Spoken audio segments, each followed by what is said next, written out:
Super Mario Sunshine is often referred to as the hardest 3D Mario game. Some may point to the game's Twitch controls, or maybe as a result of the game's jank. And even then, some people may accuse Sunshine's tight platforming as the culprit for its difficulty. Regardless, it's commonly agreed upon that Mario Sunshine is a hard Mario game. But what if we took it a step further? What would happen if Sunshine became a brutally difficult game where the smallest mistake could cost you many minutes, or in some cases, hours? Well, that's what I set off to do when I made and played Super Mario Sunshine Hardcore.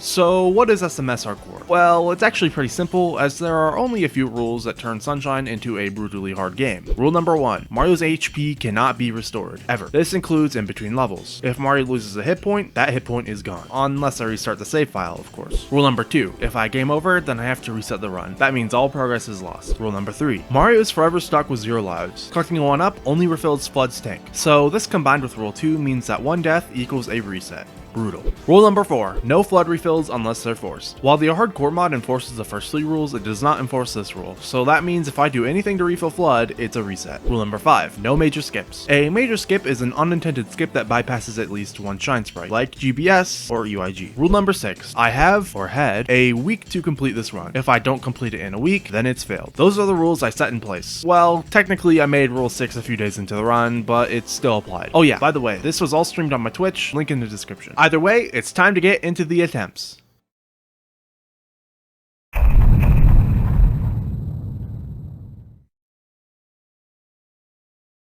Starting with attempt number 1, I failed it. Miserably. I was using hardcore to practice new airship strats for my speedruns, and about 20 seconds in, I completely screwed up and failed by filling up flood. It was here I immediately realized that a large part of this challenge was going to be focused around my own focus. I would need to restrain from muscle memory the best I could. Moving on to attempt number 2, I at least got past airstrip. I breezed through prologue and started in Bianco. That may sound obvious, like of course I'd start in Bianco, but you'd be surprised if you keep watching. I went through Bianco 1.5 really slowly and carefully to avoid accidentally refilling flood. I breezed through PD and through Bianco 3. I tried to fuse some coconuts on successfully, and went on to finish Bianco 4 basically the same as I always would. It was now time for Bianco 5. Bianco 5 was nerve-wracking because of the obscene amount of goop. Normally in a speedrun of Sunshine, you'd quickly clean up with a technique called spam spraying, like this. The problem, however, is that spam sprays quickly use up Flood's water, which is water I'd obviously need to take out PD. So I decided I'd probably need to leave most of the goop, and mostly use Flood on PD here in Bianco 5. Naturally, that meant I'd spend as much time as possible up on top of the buildings and walls to avoid the risk of getting hit by Goopas. But I would still have to come down to deal with PD, which is exactly what happened when I took my first point of damage. After that unfortunate situation, I moved on from Bianco 5, and instead of going to Gelato like you would in a speedrun, I decided to just continue on and try to finish Bianco Hills. To explain my reasoning for this, I'd need to take a quick aside. In the SMS Hardcore run, there are 2 main types of risks you can take. You can risk taking HP damage on Mario, or you can risk immediate game overs from voiding out. At face value, game overs seem much more risky than HP damage, which is mostly true. And of course, you'd want to do the most risky levels first to help minimize how much time you'd waste on a run. Why fail at Bianco 6 an hour into the run when you can fail at it only minutes into the run? Well, where this takes an interesting turn is when we look at Noki Bay, specifically Noki Bay Episode 4. In this episode, Mario has to dive deep underwater to clean the eel's teeth. The problem here is that whatever HP you lose up to this point in the run also limits how much air Mario has underwater. Needless to say, going into eel with 8 air points is much more desirable than 4 air points.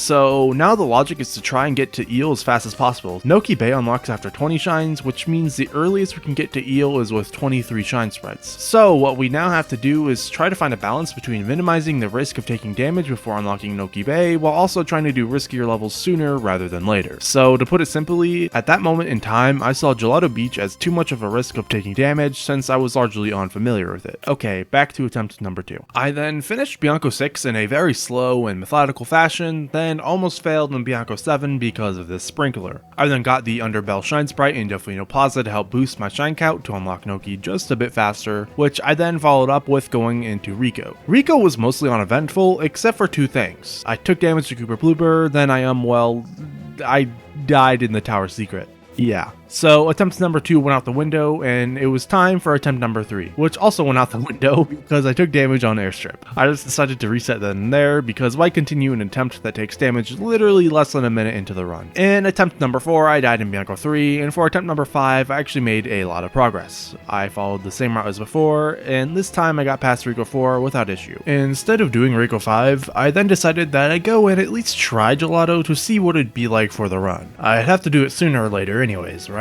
And it was here I'd realized that I needed to step up my game for this challenge, because not only was I excruciatingly slow in Gelato, but I was also bad at Gelato. So bad, in fact, I died to Sandbird, thus failing attempt number 5. Attempt 6 was just sad, and attempt 7 failed the same way as attempt number 2 did, except in a much more bombastic way. That day, I only tried 2 more attempts, neither of which got any further than the prior attempts before giving up for the next day. So far, things weren't looking so good.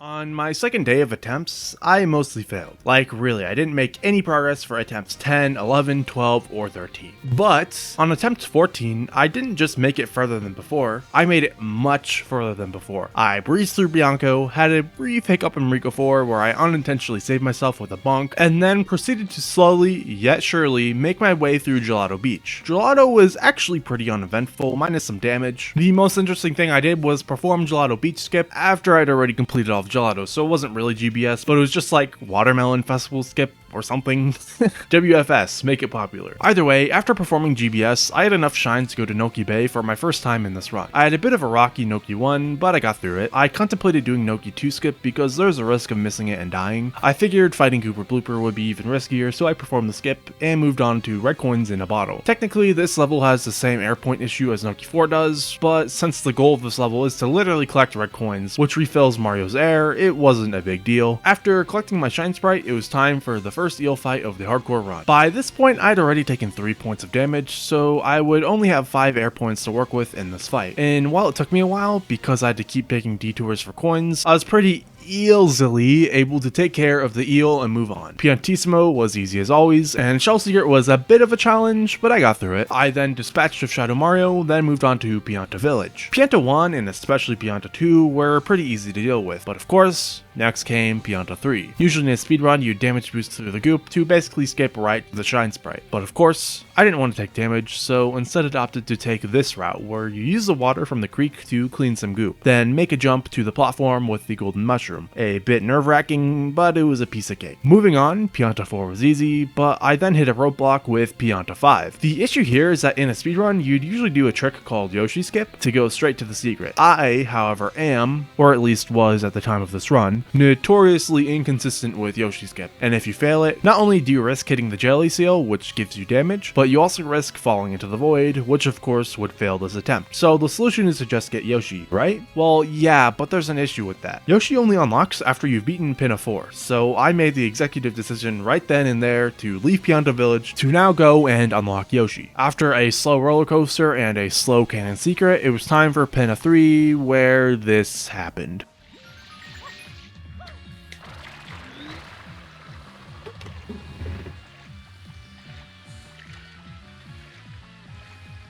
I just refilled my water. Yeah, I really failed this run by accidentally filling Flood. A bit crushed, I ended stream for that day, but through that defeat was determination.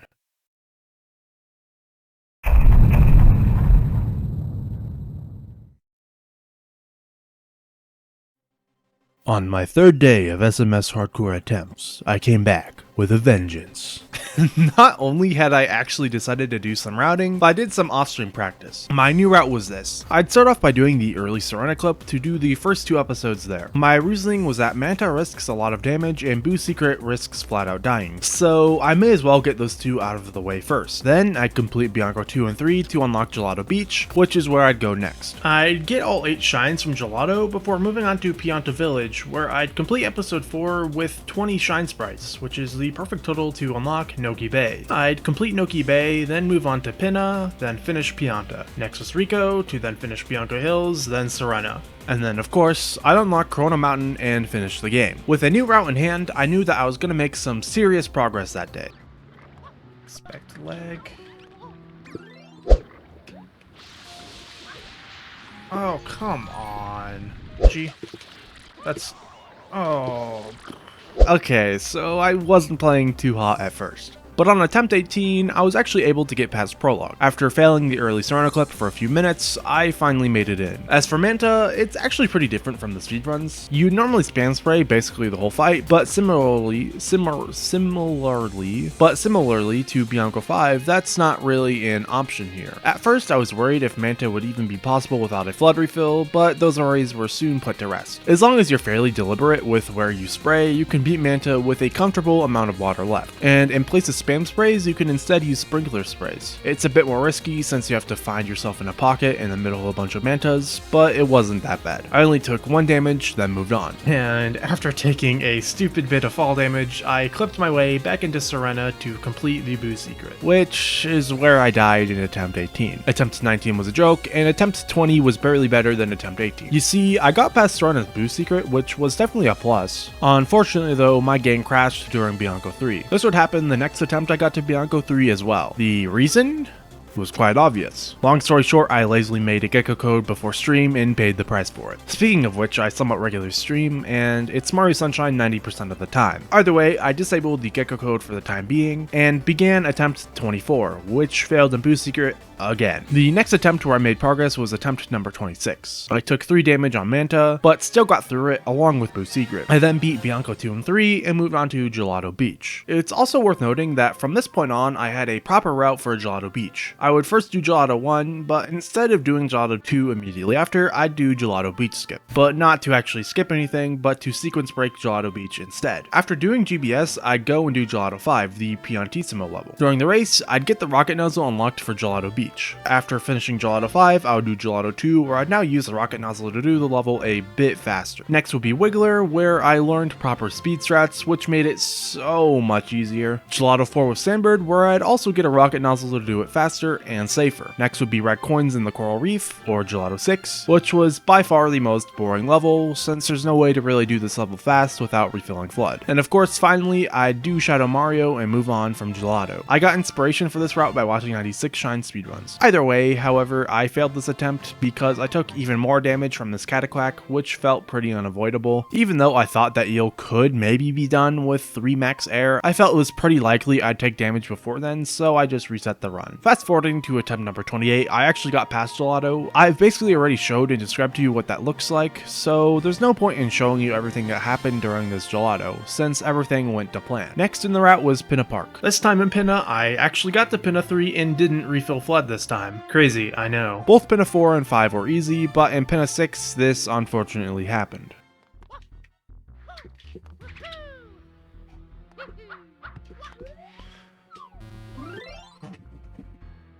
I forgot to dive.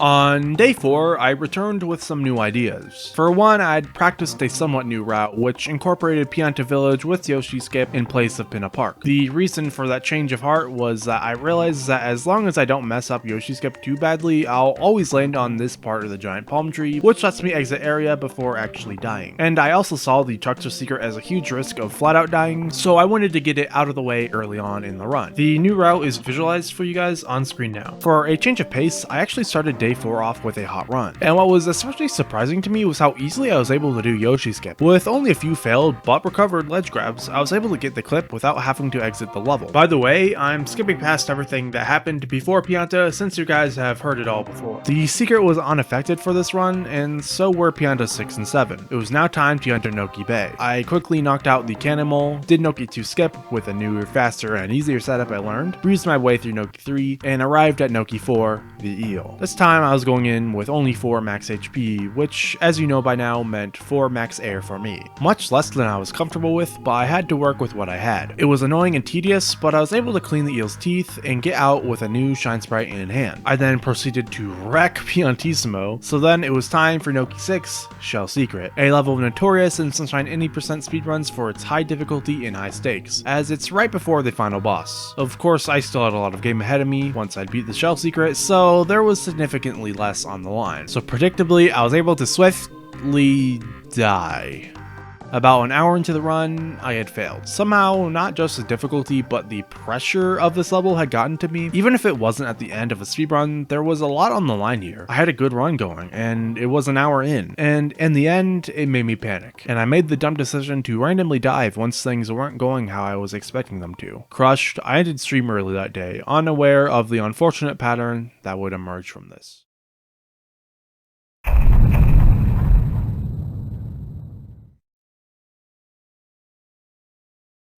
Reinvigorated, I began the 6th day of attempts in earnest. I had made so much progress up to this point that I couldn't fail this challenge. My effort could not and would not be in vain. My first 2 attempts of the day, attempts 31 and 32, both failed pretty early on. 31 failed on airstrip, and attempt 32 had this complete bull death in Serena 2. My reaction to it was pretty funny, so I'm gonna show it to you. Although be warned, I get pretty loud.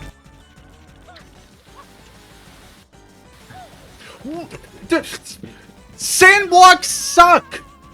By the way, this was the first run I had gotten a damageless Phantom Manta, so I was especially tilted by that death. However, I didn't let the tilt get to me, as my 3rd run of the day was pretty hot, and also very familiar looking, as I died once again in the Shell Secret, about an hour into the run. Disappointed, but ultimately undeterred, I began another run, where I scored my 2nd damageless Manta battle, but alas, the mental block had already set in. Even though this run also made it into Noki, I, for a 3rd time in a row, died a Noki 6 Shell Secret. At this point, after having 2 good runs in a row that also died to the same level that had killed a good run the previous day, I had to call it a night and continue on the next day with one final stream of attempts.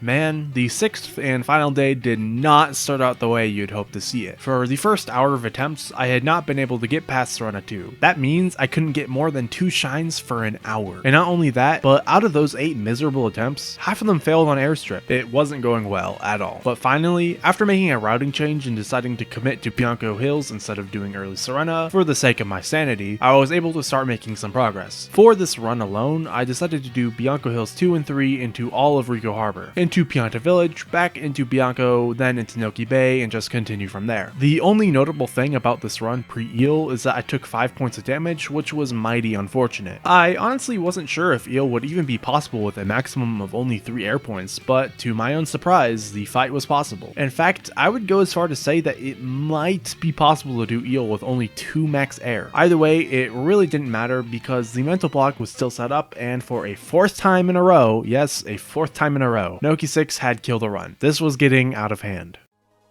So here we are, at attempt number 43, the final attempt. It all laid upon this run. I went into this run with the knowledge that afterwards I would have either failed or succeeded, with nothing in between. The run started off weak with a super unnecessary point of damage taken from failing the early Serena clip. This wasn't a good sign. During Manta, I had only taken 1 damage, which was pretty typical. Moving on to Serena 2, I had got past it for the first time during the day. Maybe this run had potential after all. Next, instead of choosing to go to Gelato after completing Bianco 2 and 3, I decided to do Rico instead. My reasoning for it was that now I found Gelato to be super easy and low risk, so I should save it for later in the run. However, this may have been a mistake, since I took damage to Goober Blooper. After picking up a bonus blue coin for luck, I quickly finished Rico and moved on to a pretty unnoteworthy Pianta, which I knocked out with ease. One shine spite short of unlocking Noki Bay due to going to Rico instead of Gelato, I decided to do Gelato Beach Sandcastle Secret for my 20th shine, which went swimmingly. Noki Bay episodes 1 through 3 went as usual. I went into Eel with only 4 air points, and at the end of the fight, my air meter got obstructed, which was scary, but I was able to deal with it. Piantissimo was a pushover once again, and so it was time for Noki Bay 6. What had been the source of so much strife for now 3 days, I came face to face with for my final run of this challenge. I'd played it extremely safely and slowly, and it paid off. Finally, I'd broken the mental barrier, which had felt like a victory in and of itself. It was now time to move on from Noki Bay and follow up with Pinna Park, which for the most part was pretty uninteresting, except for Pinna 6. You see, with the Yoshigaran Seer in particular, I feel it's even harder for me to perform it without the normal speed strats I've learned to use in the secret. So I had decided that if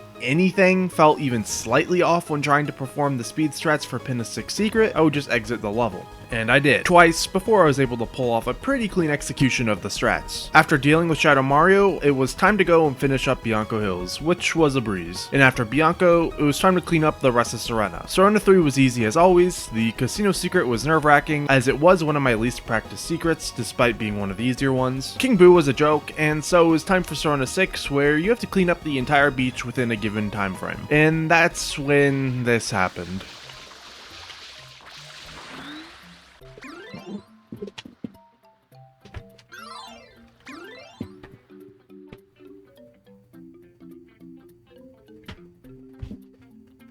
You're kidding. Yeah, after all of this work and effort put into these runs, that's how it ended. I accidentally filled Flood, just like my first run. Poetically circular. Although absolutely crushed, I decided to continue this run for the sport of it. I went on to finish Serena, then Gelato Beach. After those two were finished, it was time for Corona Mountain, which also happens to be possibly the hardest level in the entire run. You see, to get to the end of Corona Mountain the intended way, it's 100% required to use Flood. But if you use Flood before the ending section where you would normally rocket nozzle up, that would mean you'd refill Flood, which is a run fail. So that left me with only two potential options. Either A, I use Kidney Kicks, an extremely precise trick to wall jump a wall, or B, I use a swim under lava glitch to get the rocket nozzle without using Flood, which of course means I can safely collect the nozzle without refilling the tank. Option B is the clearly much more manageable option, but it still has a catch. Even with all 8 air points, you cannot make it to the end of the volcano without having to resurface for air multiple times. The problem with resurfacing air is that it kills Mario, unless you resurface while being damage boosted from losing air, like this. Unfortunately, however, before I even got to swim under the lava, I died again, this time to a fire trap, embarrassingly enough, but in attempts later, I was actually able to get to the end by swimming under the lava. It was manageable, but scary. And of course, Bowser wasn't a threat as long as I kept moving, so there really isn't much to comment on here. With my final Super Ground Pound, I finished, but did not beat, Super Mario Sunshine Hardcore. So I think that while it really sucks that I wasn't able to beat this challenge, it's going to be a really good snapshot for where I'm at in terms of Sunshine skill level. I mean, I'm already a lot better at the game now than I was a few months ago, which is when I did this run. In a year or so, I plan to come back to this run, maybe with some slightly altered rules. Either way, I hope you've all enjoyed. I've been Angry Max, and later.